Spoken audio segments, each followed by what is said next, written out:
Today we have an exciting video for you guys. It is one of our very first room makeovers in our brand new home.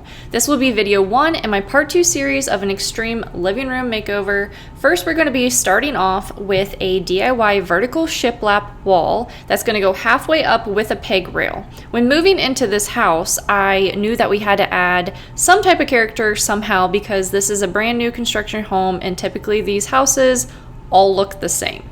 So I'm going to do this, but I'm going to do it with a DIY budget in mind, and I have always been that person. I have a dollar amount in my head, and it has to be around that amount that I want to spend. If not, I'll find a way to make it cheap and to make it look good and still have good quality. With that mindset, I have learned so much over the last 3 years. If you guys are new here, my name is Kristen and this is Simply DIY Home. We recently moved back to Ohio from Texas because my husband is in the Air Force, and in Texas we spent 3 years flipping one of the biggest fixer-uppers it's the only fixer-upper that I've actually handled.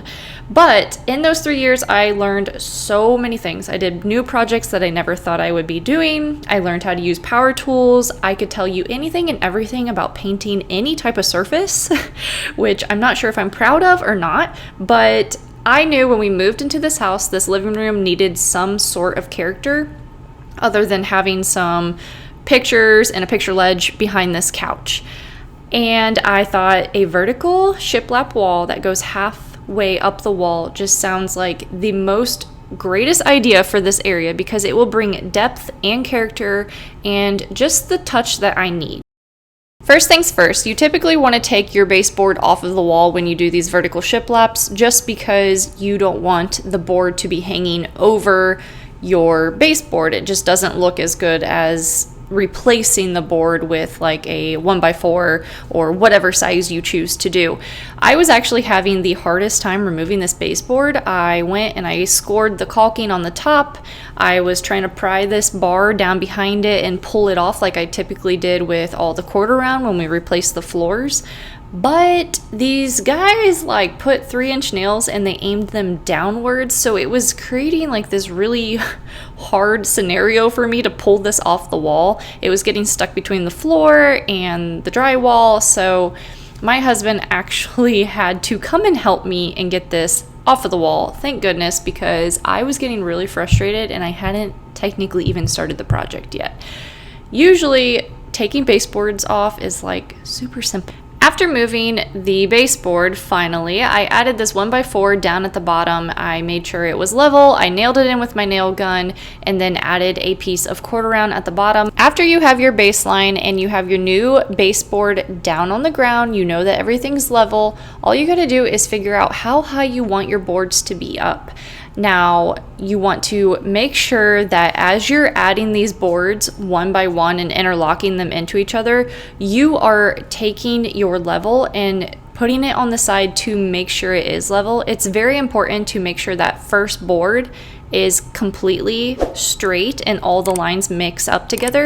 I would not just go and throw that first board straight up against the wall because half the time these walls aren't even straight. So then that kind of creates a bad starting line for you as you're moving down your wall. You will see it over time, it will just get more slant. So I always make sure that these first few boards are extremely straight, that everything keeps lining up, and usually when I get towards the end I don't measure as often with the level because it's just bound to be straight after that point.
Now this took me about 3 days to do, and this can definitely be done in 1 day or half a day. It just depends on how motivated you are and how many other things you're trying to juggle at the same time. But I actually did not film adding the top piece on. I did a 1x4. I took it to my dad's house, which I did film that, and we used their drill press to drill holes in it so I can put the pegs inside. And then I just wood glued those pegs inside the holes. And then I added a 1x2 on top of that 1x4 just to create like a little ledge so I can put things up there and kind of like set pictures along the edge.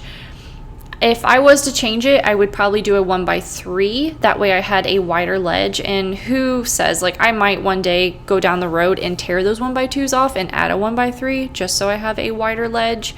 But this is where I decided to paint. Now, if you guys follow me on Instagram and you watched one of the other projects I did recently with vertical shiplap, I told everybody that you should paint your shiplap, or at least paint the gaps before you put it on the wall, because painting in between those boards is so time consuming and tedious, and it is not as simple as like just running down the like center of that and getting it in there. Like, you have to cram that paintbrush in there and get every inch of it covered. Well, I once again did not listen to my own advice, because I typically do not know what color I am painting my projects until I like stare at it for a good like 12-24 hours.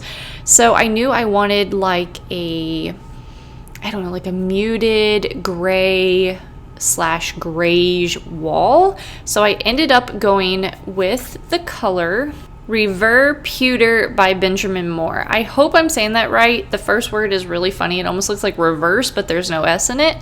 But I really struggled with this color. Like, I couldn't figure out if this is what I wanted or if I wanted to go with a Magnolium Homes color. I went and I looked at so many samples, and then I just bit the bullet. I was like, okay, I'm going with this one. It had good reviews. It seemed to be everything that I wanted, and I just did it. And I'm so glad that I did. Like, this is probably going to be one of the colors that I will use in my home throughout my home. It is like the perfect grayish. I just love how this space turned out, and I cannot wait to decorate it for fall. So definitely stay tuned if you guys are into the fall decorating, DIYs, or just decorating in general.